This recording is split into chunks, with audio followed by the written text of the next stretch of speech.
पूजा किसे कहेंगे? पूजा जो हमें अनुकूल है। सुबह 2 घंटे बैठूंगा, दोपहर को 2 घंटे और शाम में 2 घंटा। जैसा समय हमें उचित है उस अनुसार जब हम पूजा करें, स्नान करवाए, श्रृंगार करें, प्रसादी पवाए, ये सब पूजा है। लेकिन सेवा कैसी? जब हमारे लाल जी को प्रिय हो, जब उनकी प्रसन्नता हो।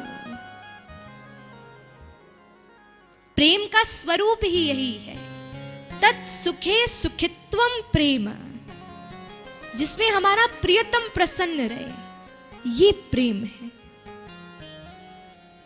इसलिए भगवान के प्रति चैतन्य भाव रखो।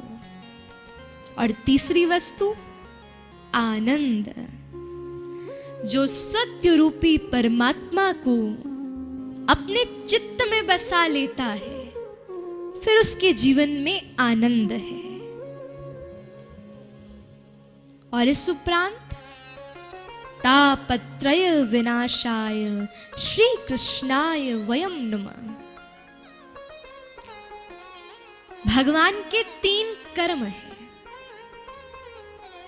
पहला, पृथ्वी को प्रकट करेंगे, पृथ्वी का पालन करेंगे और उस उपरांत पृथ्वी को नष्ट कर देंगे, प्रलय हो जाएगा। जनरेटर, ऑपरेटर और डिस्ट्रॉयर, ये भगवान की परिभाषा है, गॉड की है। ये भगवान का कार्य है। और इस उपरांत भगवान के 3 गुण हैं। क्या? बोले तीनों तापों का उपशमन करते हैं। हमें जीवन में कैसा भी दुख मिले, वो केवल 3 भागों से ही मिलता है। दैहिक, दैविक, भौतिक, ये 3 प्रकार।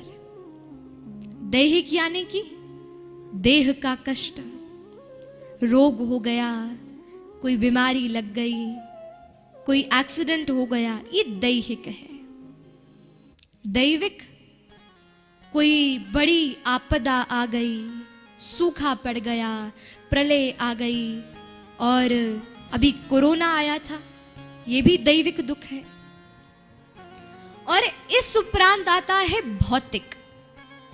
भौतिक यानी कि किसी और के द्वारा दिए जाने वाला दुख है।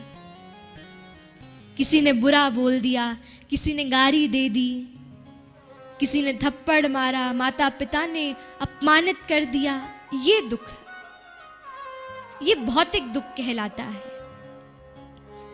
लेकिन भगवान की स्थिति कैसी है कि वो इन 3 प्रकार के तापों से हमें निवृत्त करते हैं। लेकिन सत्य बताऊं, कहने के लिए तो यहां कहा जाता है तापत्रय विनाशाय, लेकिन भगवान इन 3 तापों का नाश नहीं करते और ना कर सकते हैं।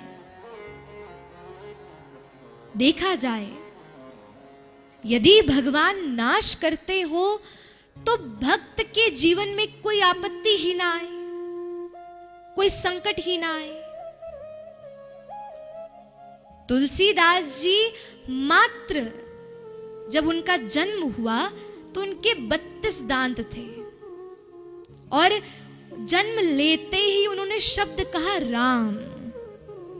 अब किसी बालक के 32 दांत हो, वो बोले तो पूरे समाज ने खूब कहा रे ये अशुभ बालक है। अरे किसी बालक के क्या 32 दांत होते हैं जन्म लेते?